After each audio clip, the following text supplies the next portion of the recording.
it pays off. You make friends. Streamers are the local bartenders of the internet. Yeah. This is Going Live. I'm Mike Washburn. As always, be sure to visit me when I go live myself on Twitch at twitch.tv/Mr. Washburn. We can chat about this interview or any other and who you might want to hear from on the podcast next. That's twitch.tv/Mr. Washburn. All the links for how to reach me are in the show notes. This week, in the first episode of Going Live, we're talking to Lewdi. When I started to get seriously involved in streaming, I wanted to make connections, in particular in the Minecraft streaming world. For those of you listening who don't know me, I host a few other podcasts, one of them being the official Minecraft Education Edition podcast. And I'm a pretty serious Minecraft player. I travel all over the world helping teachers use Minecraft in their classrooms even. One of the first people I really made a connection with was Lewdi. I find him genuine and endearing. He's an easy dude to like. Maybe that's why he's a Twitch partner and a very widely watched and followed Minecraft streamer. I'm so excited to have him on as my first guest. When we come back, my conversation with Lewdi. All right, welcome back to the podcast, everyone. I am pumped to be here with Lewdi. He's a partnered Twitch streamer and a major Pokemon fanatic. I'm thrilled to have him on, and welcome to the podcast, Lewdi. Hey, what's up? So happy. This is the first podcast. I'm psyched to have you on it, and we're getting started with a good one. It's going to be great. Oh yeah, well, this is my first podcast as well, so I'm super stoked. Fantastic. Yeah, it's going to be great. So we spent a solid hour getting some technical glitches resolved before we could chat. And it made me laugh because you were determined to get it right and solve the problem. Yeah. And trying different sources and different devices and all of that stuff. And man, it reminded me that one of the reasons I got into streaming is the same reason I'm into podcasts. And that's that, I tell people all the time with podcasts, and I think the same goes for streaming, that streaming is easy. Podcasting is easy. Like, you can just turn on a mic or turn on a camera and turn on your PC or PS4 or whatever the hell you want to use and go. But doing these very well is very hard. Oh, yeah. Do you love to geek out on the tough stuff, the technical stuff of streaming, kind of like I do? To an extent, I love researching new equipment and things and setting it up for the first time. But when it gives me malfunctions and it's not working the way that it's meant to work, I get really pissed off. I get too pissed off. Do you get determined though to fix it? I do. I won't quit. Well, I just saw a bit of it, so if it's not working, I will stay up 48 hours to get this thing working. It's just how I am, man. And how big's your wish list? Like, do you have a giant wish list of things you want to buy and the next upgrade and stuff like that? Kind of I think I do. It's not massive. I'm definitely a one step at a time kind of guy mentally when it comes to upgrades. Nice. I'm actually looking to get rid of some equipment instead of upgrade it. I've got a really nice Yamaha MG12XU mixer, and it's fantastic. It's got, all the different effects, and it's got 12, I think it's 12 inputs, and you can isolate, sources. I use it to isolate my microphone so I can talk in Discord while I'm also streaming and gaming. Sure. Yeah. But I want to get rid of it. It's a huge eyesore. It's a big thing on my desk. And I'm actually looking to kind of downgrade really to an Elgato microphone because it's USB and I don't need a mixer and it does a lot of other cool things. So my next downgrade is actually going to be a Elgato mic.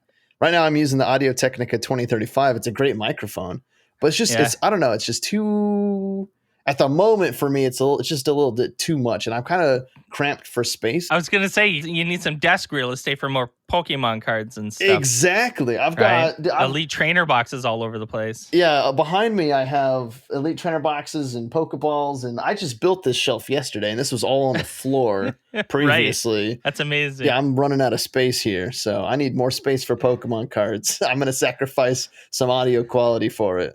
That's awesome. So I feel like content creation, though, is one of those fields where people are always learning. And again, as an educator by trade, it's probably why I was drawn to streaming as well, since I do a lot of speaking and presenting. I tend to listen to conference speakers and keynotes and speeches, and I'm assessing their style and like their delivery and how they like go about their work, as much as I'm assessing kind of their content and what they're actually saying. And I'm wondering if you're doing a little bit of the same. Where do you get your inspiration from when you're like, are you watching different streamers and taking notes? I feel like most of the things that I do are it's like it's a sudden inspiration kind of thing, not necessarily I watch somebody do this and I want to do it too kind of a thing. I try to be as innovative as possible with the way that I present myself, the way that I present my stream. I try to have, certain things about my stream that no other streamers have. Like recently on Twitch, there's been the big phenomenon of opening Pokemon cards, and like I kind of started that in our little circle with the whole opening packs for tips and stuff like that. Was originally my idea, and that took off like a wildfire. Yeah. As for inspiration, I really don't get much from Twitch streams, really. A lot of like the technical stuff that you see, I look at it and say, that looks like too much effort. A lot of the, sound effects and really customizing your stream deck and things like that is just, it's too much in the moment. Like I just want to hit live and not have to hit any buttons, and I just want to play my game, and that's kind of how I am. But when it comes to inspiration, I definitely get a lot from YouTube. Watching YouTube videos, and how can I incorporate some of the magic of YouTube into my Twitch stream? And so I'm kind of looking at a different source for inspiration rather than looking at other Twitch streamers and just copycatting them, That's interesting. Yeah, my podcasting experience has absolutely informed how I stream. I'm sure. And it's where I've gotten most of my inspiration for like interviews and conversational style and stuff like that. That's really interesting. I'm super excited to eventually chat with like non-gaming streamers, right? Because there are people who don't stream games at all, which is cool. Like cooking streams are something I don't really watch a lot of it, but I'm fascinated by the idea, especially successful ones. But I think it's fairly safe to say that most streamers are gamers, at least right now, in the way that the demographics are on Twitch. Definitely, yeah, I'd say so too. So I'd love to know what you do off stream. So do you relax and play games to wind down? It's funny. I kind of do a lot of Minecraft for work. Like we both play Minecraft as a job. Yeah. Different, right? I don't stream it. I teach teachers how to use Minecraft for a living. That's one of the things that I do, and host the Minecraft podcast. But when your work is also a game, what do you do for fun? And I'm curious, if what other people do for fun is the work, what do you do? Do you still play Minecraft off stream? I play other games off stream. Yeah. Okay. Yeah, I've been streaming Minecraft since 2015. Yeah, and I've logged, dude, 8,000 hours or something close to that into Minecraft, and it's just like I love it. And when I stream it, I enjoy myself. Like I really don't have anything bad to say about the game, and I'm not like burnt out on it or anything like that. But I just know that if I want to experience any other games, it has to be off stream. Like I have to make time for it off stream. So lately I've been digging deep into Elder Scrolls Online. I really love the Elder Scrolls lore I was playing Skyrim, and then started playing ESO and maxed a character on ESO, and that's kind of been what I've been doing lately.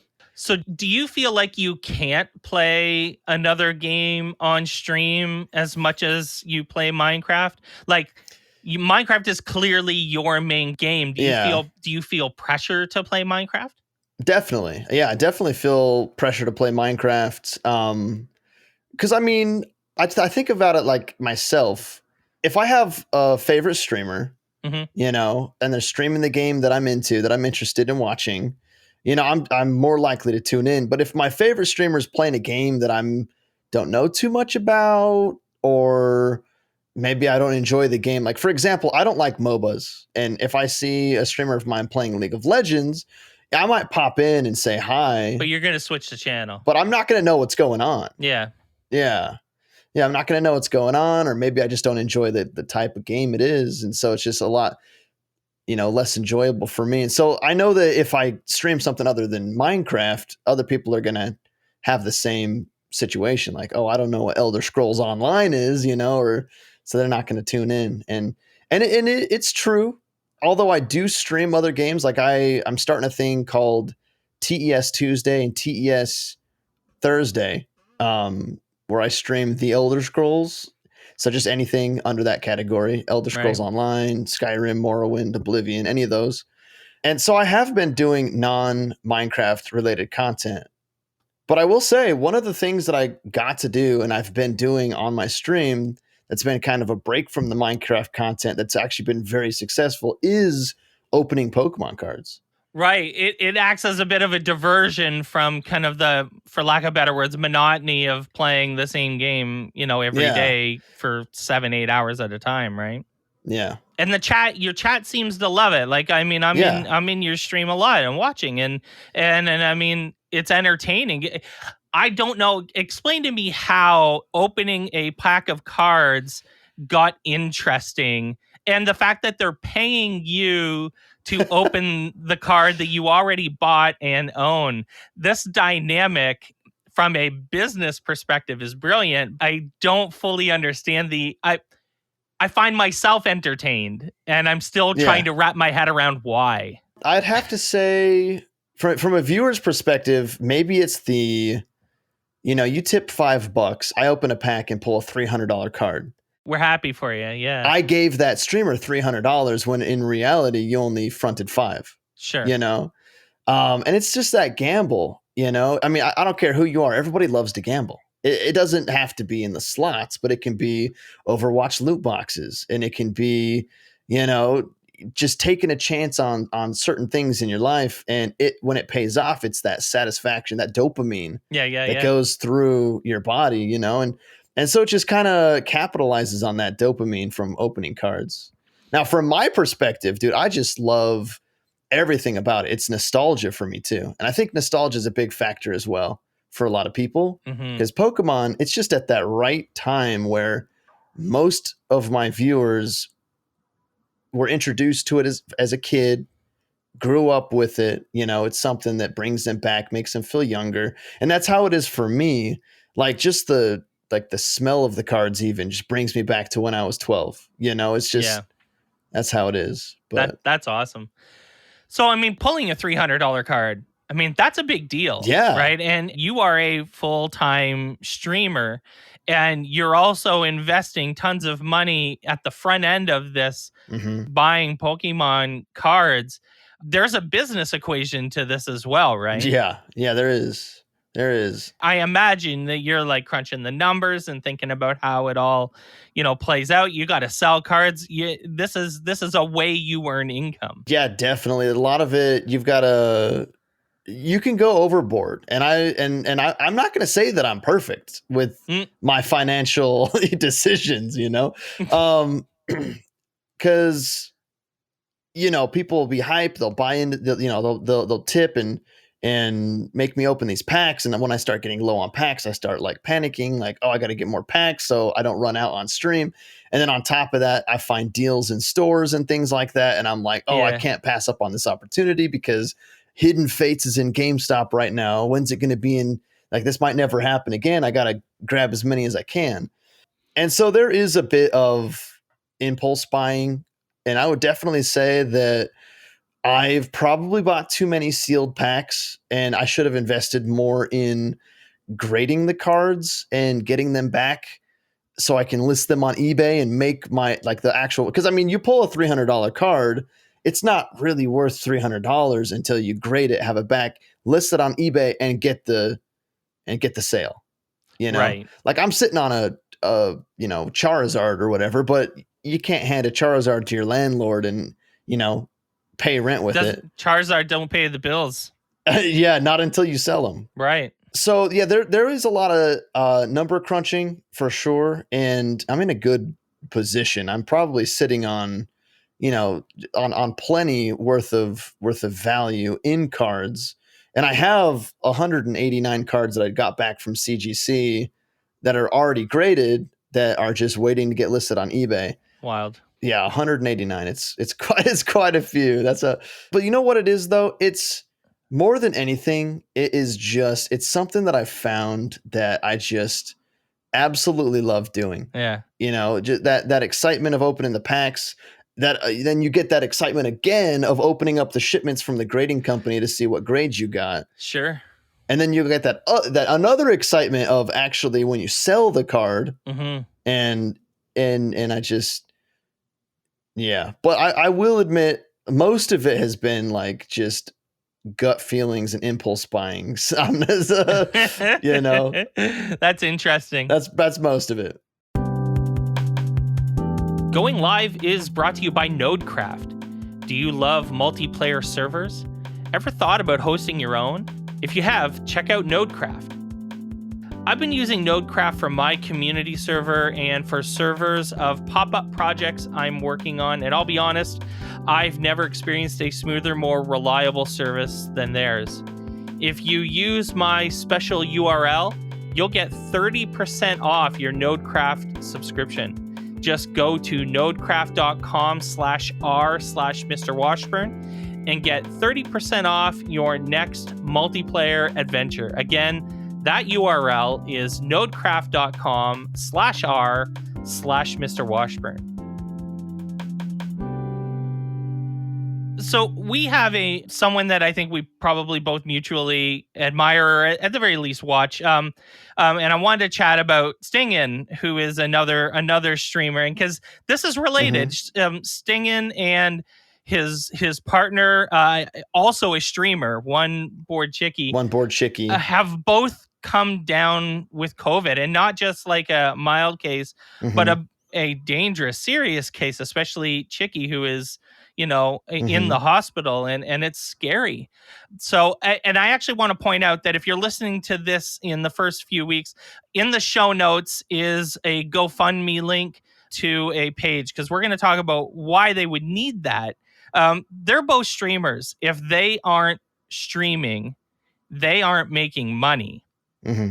And not just, Charizards don't pay bills, and streaming, if you're not doing it, you're not earning an income. And being a full-time streamer, and you are a full-time streamer, there's the danger of that. So I've been thinking about the finances of being a full-time streamer, and my heart goes out to those two. I donated to their GoFundMe, but I'm wondering if you've been thinking a little bit about that yourself, about like, I think it's put into context for a few people I've been watching on Twitter, realize that this is a pretty scary game, when you can't do your job, as an entertainer and content creator, you have no way of earning income. Personally, I feel like money is the last thing on their minds. No, of course. At the moment. I think, for them right now, they need to kind of like get through it. Yeah.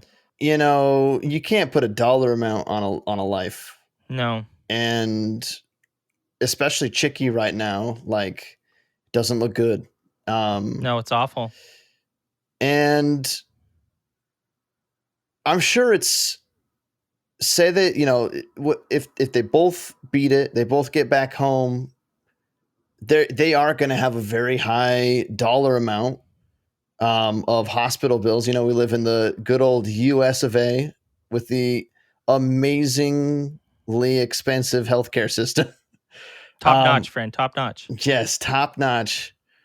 They'll take your arm and your leg, and then you'll pay an arm and a leg. Is kind of how it is out here. But yeah, it'll be tough, and unfortunately, with the streaming career, time off is it's negative income. Yeah. It's because with most jobs, you work 9 to 5, you get vacation, paid holiday, salary, that kind of thing, and you take some time off and you don't pay anything for it. Like you might get a little bit behind on your work, but that's about the extent of it. Mm-hmm. With streaming, you take time off and then you're spending money as compared to making money. Mm-hmm. Like you're say you go on a vacation. Well, you just drop $2,000 to go, spend a weekend in a cabin, and that really gets to you. And as a streamer, it's really tough to try and convince yourself to take time off because hey, if I stream tonight, I could make some money. If I stream tonight, I'll be increasing my income instead of spending my savings. And with Stingin and Chicky right now, they are, absolutely not making any money at all whatsoever. And they're going to have a very stressful financial situation, even when they get back, Yeah. So we've put that GoFundMe link in the show notes so that you can check it out. But I'm curious then, you have to feel pressure to stream, or you don't pay the bills, you don't pay the rent. Yeah, it's gotta weigh on full-time streamers, especially if your name's not Summit or Pokimane or Lupo, soda right? poppin', Right? If your name's not those folks, you take a week off and you lose followers. There's an economics term called opportunity cost. This is the value of the thing you don't do. And so when you say, I spent $2,000 to go away for a weekend, well, the value of the thing I'm not doing, which is streaming, if you make, let's say, $300 a stream, the opportunity cost of you going away for a week is like $1,500. And I mean, how often are you thinking about, taking a night off and then realizing that, food's got to still come on the table? It's very often. And I've always been a big believer of momentum. Yeah. Okay. And because you can be streaming every single day and just cranking out 6-hour streams 7 days a week. You're growing, your numbers are going up, your average view count's going up. People are tuning in, they're enjoying your content, and then you're building up that momentum, and then you take 3 days off. Well, you get back, all of a sudden your numbers are halved. All of a sudden, half the people that used to watch you, that were interested and engaged in your whatever playthrough you were doing, they're not interested anymore because they went to go watch their favorite streamer. Their favorite streamer was offline. Well, what am I going to watch right now? So they go tune into somebody else and they'll get invested in their playthrough. And 3 days later, they're so invested in this other playthrough, they don't come back. And they might come back eventually. You can always build that momentum back up, but streaming absolutely has momentum. And if you take time off, you lose that momentum, and you kind of have to be smart about it. I'm not saying you can't take time off, but like take it off instead of 3 day, like a 3 day chunk or 2 day chunk, take off, Tuesday and Thursday. And so you miss Tuesday, then you stream Wednesday, you miss Thursday, you stream Friday. And like as just a solely a streamer's perspective, that's how I kind of approached it, and it's worked for me. But I'm not gonna lie, there's also burnout. Burnout is very, very common with streaming, and there have been times that I've completely burnt out and hit a spell of depression and taken too many days off. And your channel really suffers from something like that. And I mean, going back to Pokemon cards, that's helped me kind of spread my eggs in more than one basket. So I'm not so worried about if I take tonight off, I'm not going to have as many viewers the next day. If I take tonight off, I'm not going to have, that income from that stream. I'm not as worried about that as I was before, because I've got multiple sources of income. Because I might take the night off. Yeah, okay, I didn't make $200 on stream or however much it would be on stream, but I did sell $100 worth of cards on eBay. Yeah.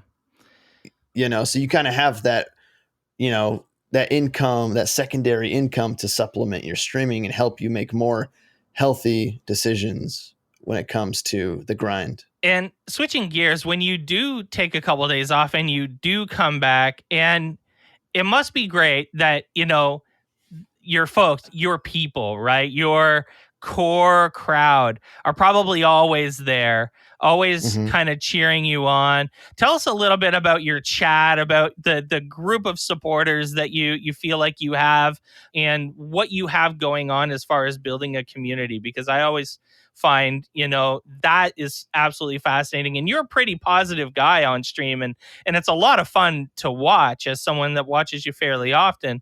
It's a hell of a place to be, and you really do feel like you got a great community going on. Building a community is hard. Yeah, it's a lot of work. It's a lot of off-stream effort. It's a lot of time, but honestly, it's just making friends. It's being interested in the person behind the screen and, seeing them kind of a step beyond a viewer, like things like Discord have definitely made that a lot easier to do, than before. And when I first started streaming, Discord wasn't a thing, and it was a little bit tough to keep in touch with your viewers aside from Twitch whispers and Twitter messages. But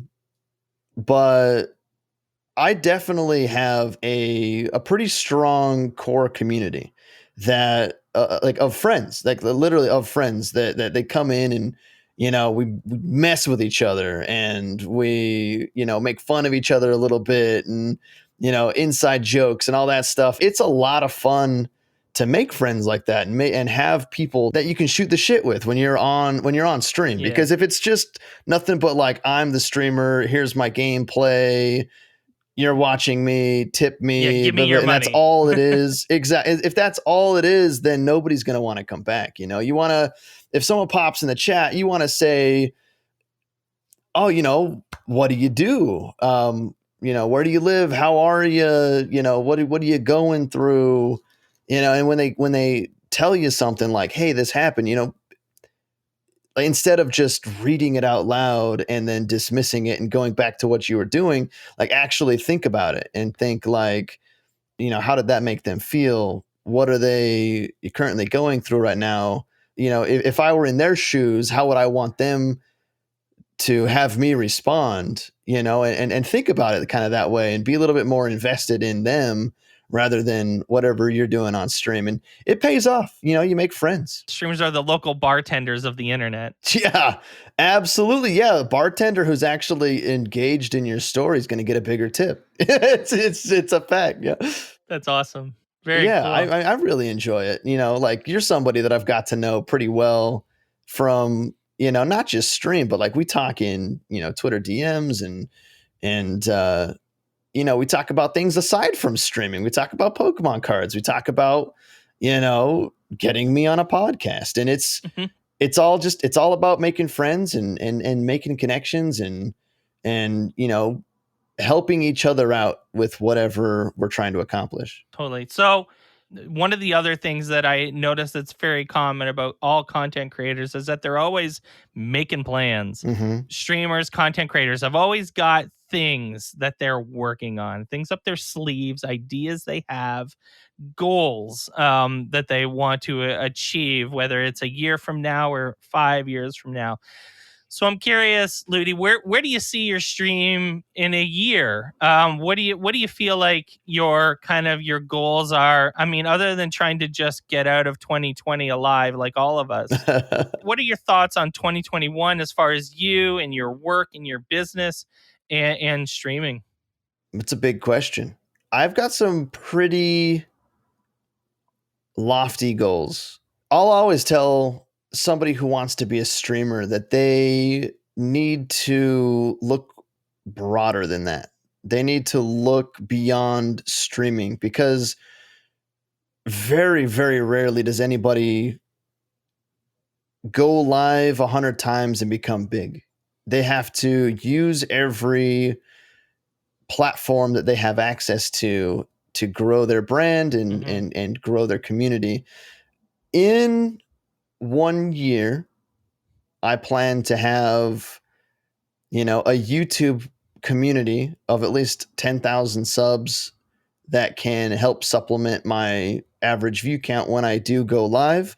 I actually see myself streaming probably 4 days a week as compared to, the 6 or 7 days a week that I'm doing now. And I'm going to be, spreading my content throughout other platforms, mostly YouTube, Instagram, and Twitch. Now, I've always seen YouTube as the best platform to grow a community, grow people that are interested in you and the niche that you fill, because YouTube just has the much better algorithm to help people find you. Twitch, it's a lot. The only algorithm Twitch has is I'm going to click on the game I want to watch and see who has the highest view count. Like, that's all Twitch can offer. Discoverability is terrible on Twitch. Discoverability is almost non-existent on Twitch. And as somebody who tried to do solely Twitch for 5 years, it's just stagnant. It's a plateau. You'll the only real way to grow solely on Twitch is networking and raids. But I really feel like it's almost unfair to your fellow streamers to enter into their chat room with the mentality of I'm here to network. Like there's definitely a right way to go about it, and it definitely it's important. Networking is very important. Getting to know your fellow streamers and all that stuff. But if you're there just to talk about yourself, then it's unfair to them. Yeah, because they're sitting there, they're trying to put on their show, they're trying to entertain their audience, and you're sitting there trying to get on their good side so they can raid you and all that stuff. But it's tough. Growing on Twitch is extremely tough. So here in a year, I see myself with a pretty big following on YouTube. Me and my girlfriend, she's a filmmaker. She's very talented, like seriously the best at what she does. And she's taught me a lot about video editing. And I mean, if you guys want to check out my YouTube channel, Cozy Night Owls on YouTube, we've got a lot of videos up there. You guys can get a taste of how talented she is at editing videos. And I mean, I've got the talent. She's got the talent. We can really go far if we put our minds to it. We just got to stop playing video games offline. little less ESO, a little more video editing. That's right. I guess. Yeah, I see myself spreading my eggs into multiple baskets, not just solely focusing on streaming. Well, listen, we're really excited to see that. So we'll put that YouTube channel in the show notes. We'll obviously put Lewdi's Twitch stream channel in the show notes. If people wanted to connect with you, reach out to you, learn more about you, where should they go? Discord's definitely the best place to get a hold of me. Aside from that, there's Twitter DMs. Just hit me on Twitter.